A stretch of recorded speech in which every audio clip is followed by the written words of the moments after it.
All right, it looks like people are slowly getting on, so I want to make sure that we have enough time for everything. So I'm going to go ahead and get started.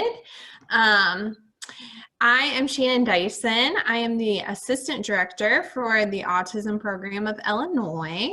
I want to welcome everybody here tonight. I'm glad you could join us. I wanted to tell you a little bit about TAP.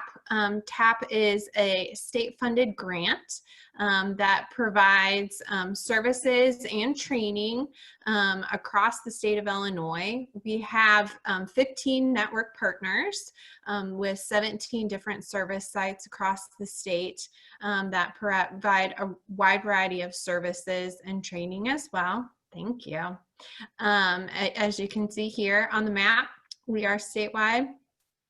And our mission is to educate those who provide services, but also individuals who have autism, families and caregivers as well, in order to navigate this system.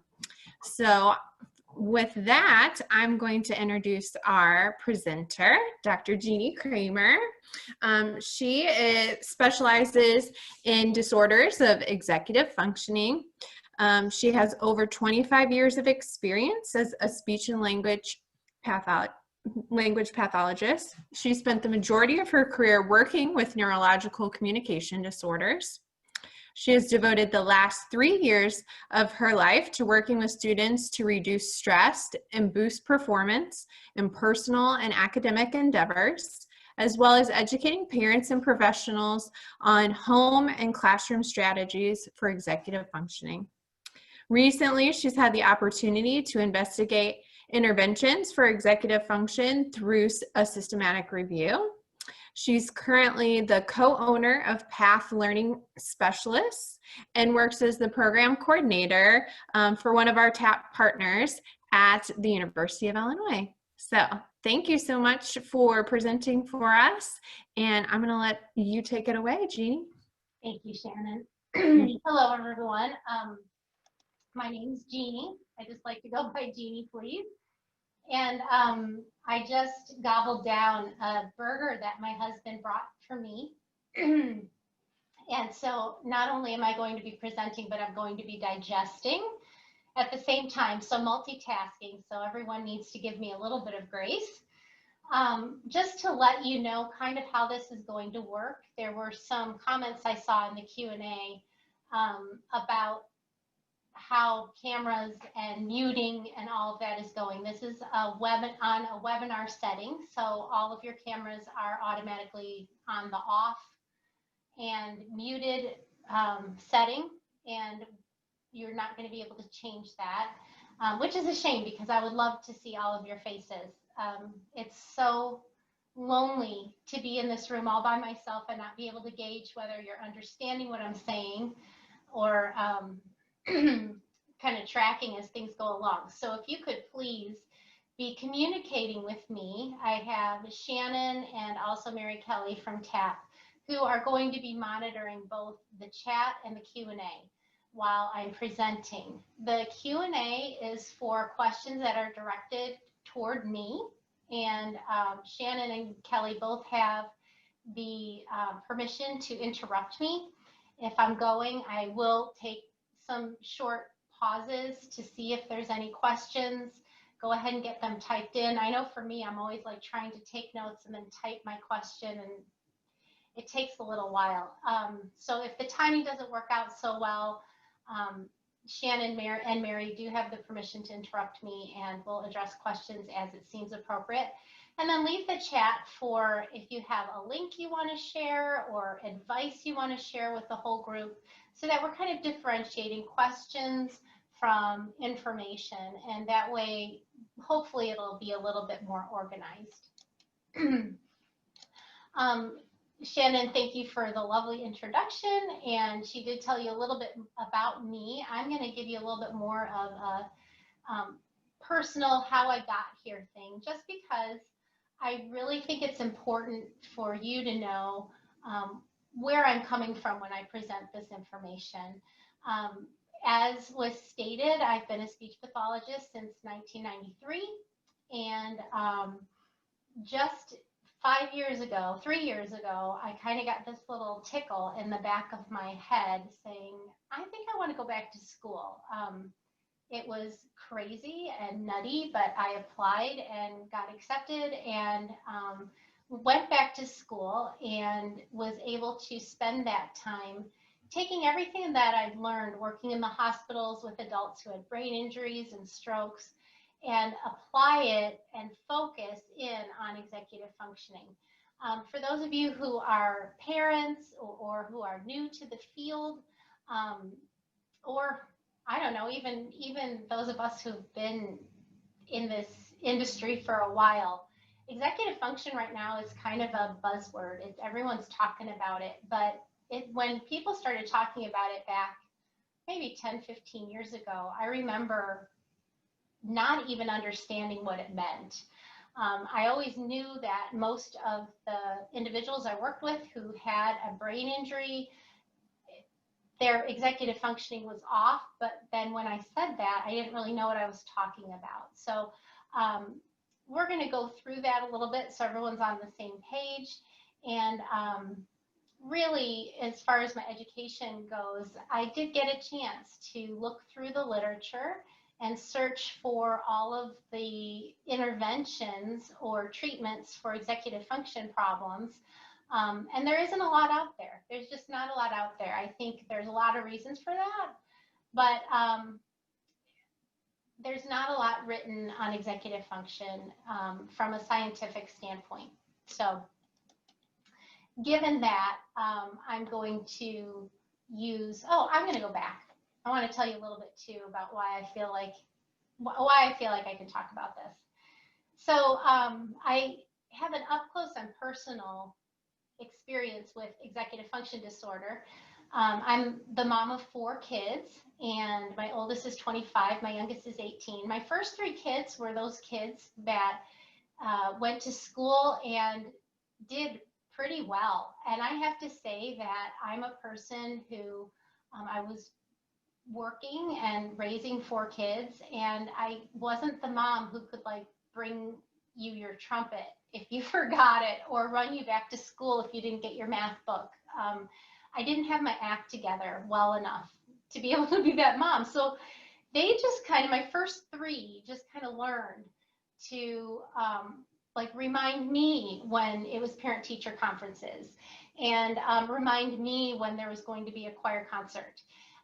Or I wasn't going to get them there, or they weren't going to have the clothes that they needed to do that. And I kind of just thought that that's how life was going to be. And so I had this 4th baby, and I was thinking, gosh, I can do this from a lawn chair, sipping on a glass of wine. And I couldn't have been more wrong.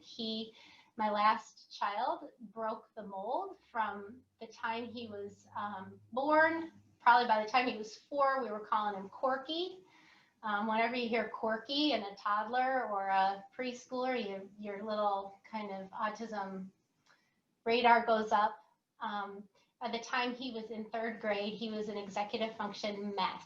He was a mess, and that he wasn't diagnosed with autism until right before his freshman year of high school, because I would bring him to different professionals, and some would say, yes, he's on the spectrum, and some would say, no, he's not on the spectrum. And of course, me as a parent, listened to the people who said no.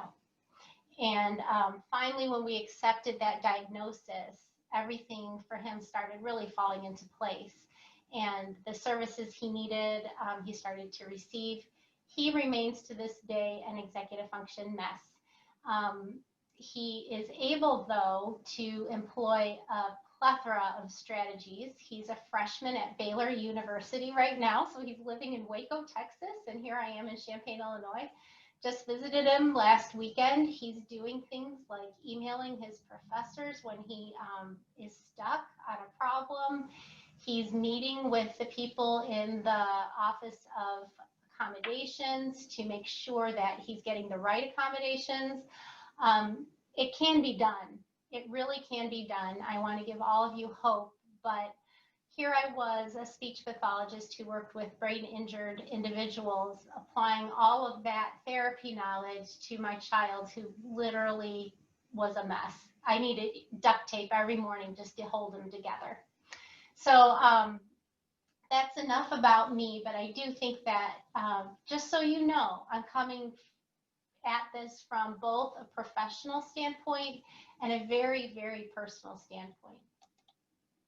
Okay, so this is where I would love to get to know you a little bit better, and I'd like for you all to type in the chat. And Shannon and Mary, I don't know if I can get to the chat. Let's see from here. All I've got is Q&A. I'm going to have you type in the Q&A, okay? Because that's what I can see and that's what I have open.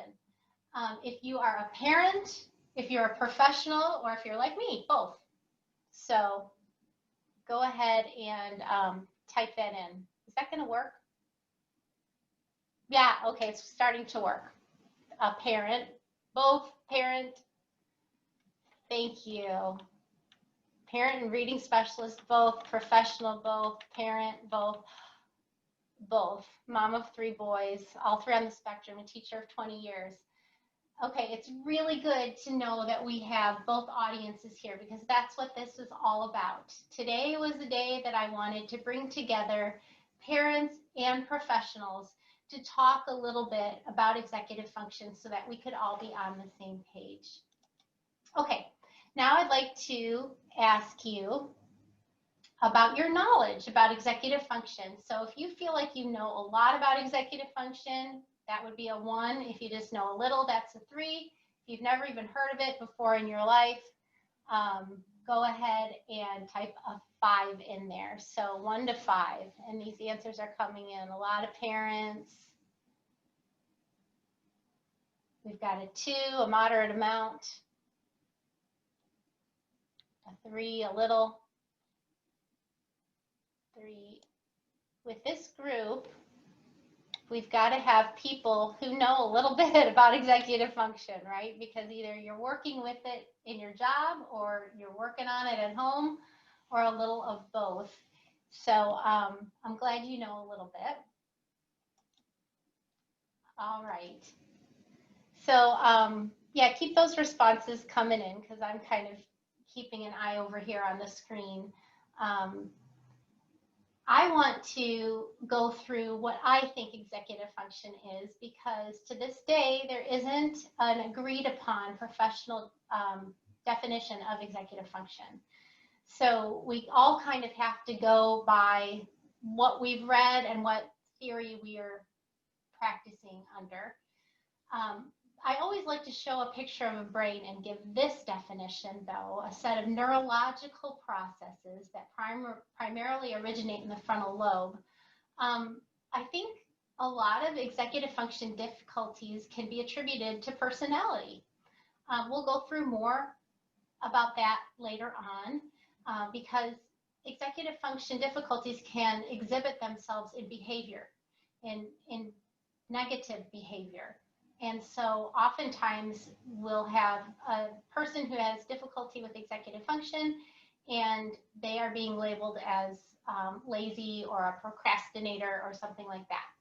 This is happening because of wiring in the brain. And I say that wiring in the brain, that's really layman's terms, but that these are brains that are not working in what we would call a typical way. All right. I keep modifying my definition of executive function. This is kind of my newest one that I'm spinning out. It's what our brain does to use what we've learned in a meaningful way. So what I've noticed is that the students I work with who have difficulty with executive function, they can learn a great deal, but they're not able to really exhibit that in the classroom or to their teacher, because of all of the extraneous things that we have to do in order to exhibit knowledge. We need to plan. We need to organize. We need to just be able to start from the beginning and finish through to the end. And those are the things that our brain does for us when they're performing executive function skills. One thing that is somewhat agreed upon about executive function is that there are several different domains of executive functioning, or different executive function skills that our brains do or are supposed to be able to do. And so I'm just going to kind of go through a list. This is a list that I've taken from the I Don't Give the Brief. I don't know if any of you are familiar with the brief, but that's kind of the gold standard for executive function assessment. It's a questionnaire. I found one, it's called the CEFI, or the Comprehensive Executive Function Inventory. And I give that to my clients because it offers a different viewpoint. I didn't want to re-give the brief because many of them come to me already having taken the brief. And this is the list of executive function domains that the brief divides it up in, and I really like it. I like this list. So I think we all know what attention is. We've been told to pay attention. We've told people to pay attention. It's when you focus on something. The caveat is, can you focus when your brain isn't interested in it? We'll talk more about that later. Emotional regulation.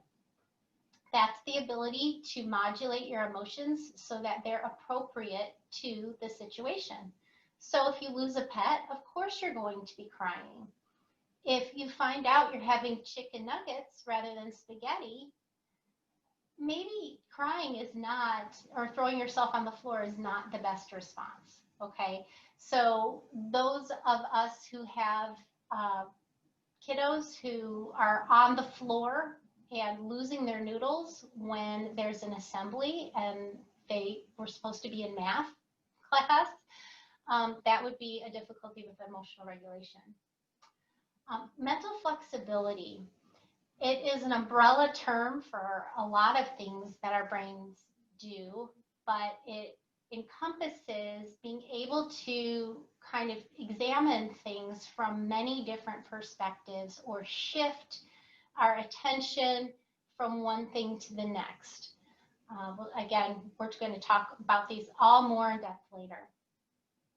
Initiation. I think this is one that all of us who have students who have difficulty with initiation will be like, oh yeah, I recognize that. But I don't know that a lot of laymen understand that the ability to get started on something, the ability to get up and do something, that motivation, that intrinsic motivation is an executive function. And it takes appropriate wiring of the brain to do that. So again, more on that later. Inhibitory control, that's thinking before you do something so that you're not impulsive. Organization does not only encompass being neat or tidy or keeping our things in place.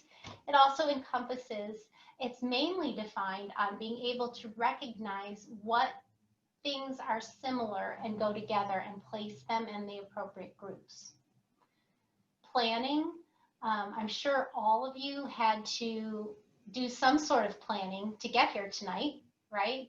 I don't know when you started planning that. Probably when you hit submit after registering, you started planning and thinking, how am I going to feed myself? How am I going to feed my family? How am I going to entertain all of the little people around me while I listen to this?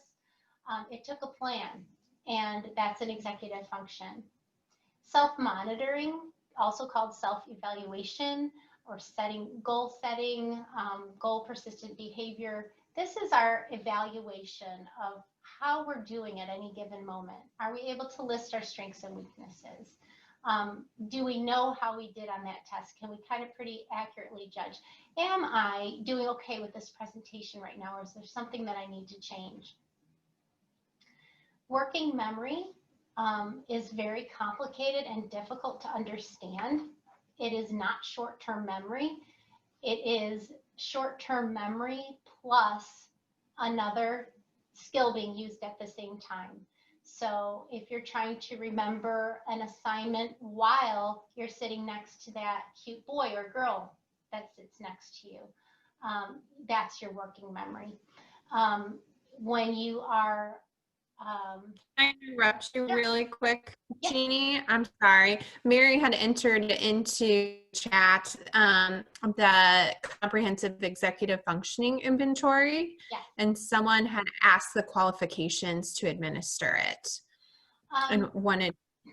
Okay, it's the same qualifications for administering any psychological evaluation. You need to have had the coursework, and you need to have proven that you've taken the courses on administering a test. You need to have the credentialing to do diagnostics.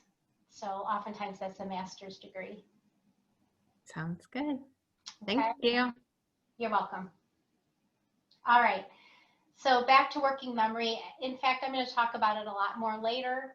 Just know that it's a special kind of memory and can be kind of puzzling. I have some stars next to social cognition and metacognition because I like to add those as executive functions. Social cognition, or theory of mind, is an executive function that encompasses several other different executive functions. So our ability to read social cues, our ability to learn social skills, the ability to take another person's perspective, that is an executive function. And sometimes people will say, I'm working on executive functioning, like I'm an executive function practitioner, and what they're really concentrating on is social cognition or social learning, and not the full range of all the domains of executive function. So that can be used kind of interchangeably sometimes. And then metacognition. This shows you what a geek I am, but metacognition is my favorite executive function. It's the ability to think about how you think. So this is where deficit awareness and knowing how your brain works. This is the root of all self-advocacy. It's my favorite executive function because I feel like it undergirds success. All right. So we're going to talk about some behaviors and labels that get associated with executive function. And I'm going to apologize right now because I know this isn't going to go smoothly. I know I should be thinking positively, but it never does. I'm going to play you a video and hope that you're able to see the video. And I think in order to do it, I'm going to need to click on this. Let's see. Okay. Now someone's going to need to give me feedback to see if you can see the YouTube screen. Can you see the YouTube screen, Shannon? No. Okay, I'm going to have to stop sharing and then restart sharing. Okay, so give me a second here. All right. I have to hit share? Okay, so this, you should all see, this is the same boy sitting on the left and the right, wearing, on 2 different days, wearing 2 different shirts. Just want you to kind of watch this. On the right-hand side here, he is watching a Star Wars video. So not taking a lot of executive function to do that. His brain probably is very attracted to that video. This is the same boy watching a math video. Bless his little heart, right? He cannot sit still. When his executive functions are being taxed, he becomes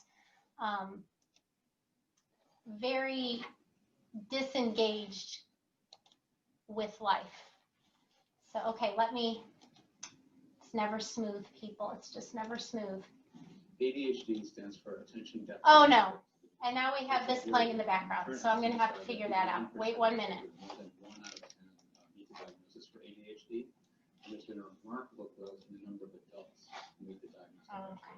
The literature is that about... I practiced this earlier because it always happens every time. Okay. A Dove commercial. I went to webinar and they had a Dove commercial. Okay. I think we're back in business at the beginning of my slideshow. So let me get to the slide I want to be on. Okay. All right, we're back. So this was research that was done from Central Florida, and it is worth the rigmarole, I think, to show you that video. I don't know about you, but I talk to myself a lot. I like to equate that to what we saw that little boy doing, is what he was doing in his chair, rocking all over the place when his executive functions were taxed. When my executive functions are taxed, I start talking to myself, or I start gesturing or doing something, because when your executive functions are taxed, it affects behavior. It literally affects how you behave. And that video, I think, is proof positive of that. I just thought it was such a good example. And I ripped it off from Peg Dawson. For those of you who know who Peg Dawson is, I saw her in a presentation, and she had that video in her presentation, and I thought it was pretty awesome. So she gets the props. I want to kind of bring this down to a level where you can really, really relate to it. How many of you have ever gotten that new phone? It comes out of the box, it's so shiny and nice, you kind of pull off the sticker, and then it comes time to transfer over your data, right? You've either got the little tiny card that goes in with a little key, or you can now do it through the cloud, and you know, you get your phone home at 5:30 at night, and by 9 o'clock, 10 when you're going to bed, it still hasn't happened. So you plug in your phone and it says 6 more hours, and you leave it there, right? And you go to sleep. And your alarm was supposed to go off at 6 in the morning, and it's 6:40, and you wake up and your alarm didn't go off, and you check your phone and it's 6:40, you overslept, and you realize that something happened in the middle of the transfer of the information from one phone to another. And you know you have a meeting, but you're not sure what time the meeting started.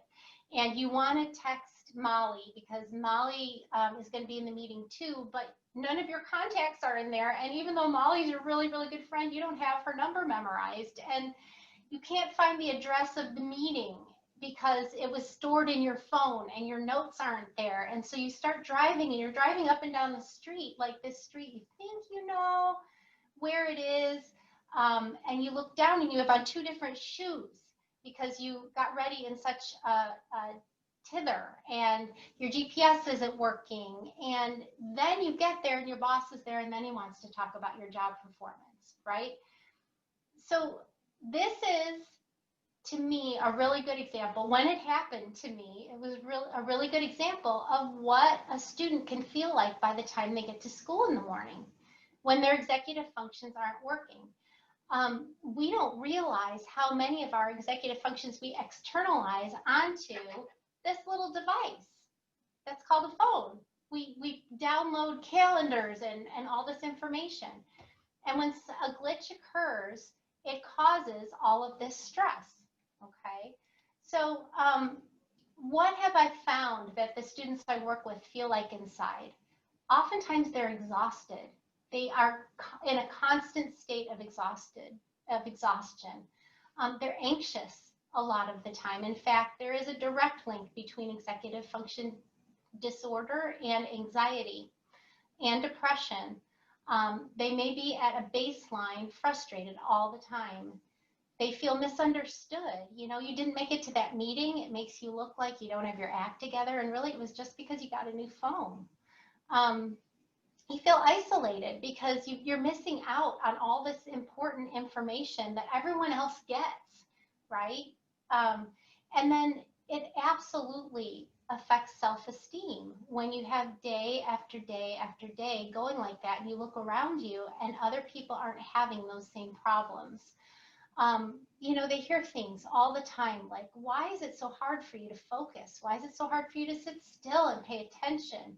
Why is it so hard for you to take criticism? I don't know if you've ever worked with someone, or if you've been that someone who, you know, everything's taxed in your life, and then someone wants to give you a pointer on something and it makes you feel like you're going to combust. Why is it so hard for you to behave? So I just kind of like to put it this way. Everything for our students with executive dysfunction is more difficult and more confusing. Everything is. And so they're at a higher frustration level at baseline, and it's going to affect their behavior. So who's going to walk through the door in the morning in your classroom, in your therapy room? Who are you dropping off at school? sometimes I used to think that I was like carrying Jack to school in a bucket and I was just kind of like dumping him out in all these different pieces. But you know, we see the girl on the left and she looks put together. She looks confident. Sometimes our students are very adept at learning how to look that way when they are feeling like the girl on the left or on the right. They just would like to completely hide. Okay, so you just don't know who you're getting or what's going on inside that person. And the biggest thing I'd like you to take away is that all we can do, all we can judge is the behavior that we see. You know, when our child gets home from school, we just see their behavior and then we react to that behavior. But what we really need to do is we really need to think about what's the root of the behavior, what's causing this behavior, and then we can modify our response to the behavior based on the knowledge we have to get to the root of the problem. All right, so I wanted to go through some of the things that I hear from parents and professionals about students who have difficulty with executive function, and then, you know, their behaviors that they have, and then they line up with those domains of executive function. So if I see on their evaluation that they have a weakness in this area, generally speaking, they have these kind of behaviors. Okay, and why do I talk so much about domains? I think I went over this a little bit before. You know, with no universally accepted definition of executive function, there's really no way to come up with evidence-based practice because we don't know what we're judging the intervention on. What are we actually evaluating? I found that that was a big problem in the literature. I'm sure we'll get there eventually, but it's a hard problem to solve. So a lot of people are kind of shying away from doing studies on executive function, or if they are, it's hard to find the scientifically sound data behind it. But the domains are relatively agreed upon. And if that's kind of a common ground, I feel like, you know, teaching executive skills isn't rocket science. It's not that hard. I tell that to people all the time. Good teachers, good parents, good informed parents and professionals can come up with ways to extract an executive skill and teach it if they understand what the different parts of executive functioning are. So that's kind of just a little bit more about why I'm doing things the way I'm doing. So let's talk about attention. I found on Facebook, so it must be true, this article on the interest-based nervous system. And I'm sure if you Google it, you'll be able to find the article. It's by like ADD Now or something like that. But I really liked how it explained things. It explained neurodiverse individuals as having what's called an interest-based nervous system, meaning that if the brain is interested in the topic or the task, the brain turns on. And if the brain is not interested in the task or the topic, the brain turns off. Okay? Now, I like to set that up with, we can't help what information our brains are attracted to.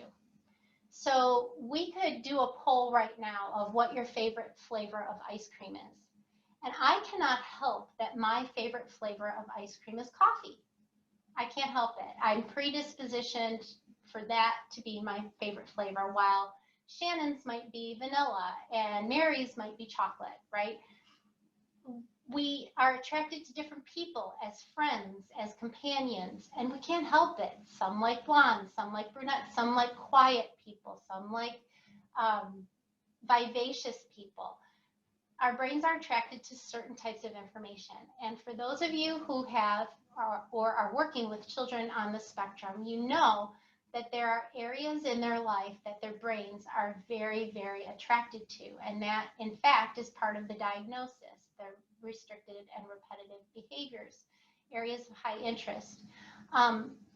What often happens though is that these students are being, you look at that, they're interacting with their area of high interest and they get accused of being able to focus when they want to. And I feel like every time I hear that, I'm like, oh, because who really goes to school and says, you know, I just don't want to do well today. I'm gonna try really hard to disappoint everyone. I think that most of our students would pay attention if they could pay attention and do well. Another article that I found, you'll see it was poweronpoweroff.com. So again, not necessarily a scientific journal that I would hold a lot to, but it talks about the neurochemistry of focus. It talks about exogenous versus endogenous attention. So those of us who have exogenous attention are able to focus from the bottom up, meaning that we can focus on the one thing we need to focus on, and all the things that are going on in the background stay in the background. And then if we choose to, I can turn and I can look at, there's a flashing light outside, I might be getting a ticket, I don't know. But I can turn that focus off and come back to this presentation because I'm using bottom up attention. And then there's top down attention that's endogenous, and that means that you are attending to all of the things in your environment, and then you're thinking, okay, wait, now I need to attend to this presentation. I think we would all agree that a lot of our neurodiverse students have more of an endogenous type of attention, where they really feel and sense all of and attend to all of the stimuli around them. It talks, and I'll go very quickly through this, about acetylcholine, dopamine, and norepinephrine being very important neurotransmitters when it comes to attention. I'm not going to go into this deeply, but you know, acetylcholine assists us in sustaining our attention over time, or it increases the signal in our brain according to the noise of the signal. So if we hit our finger very hard, we're going to attend to the pain in our finger. And you can think of students on the spectrum who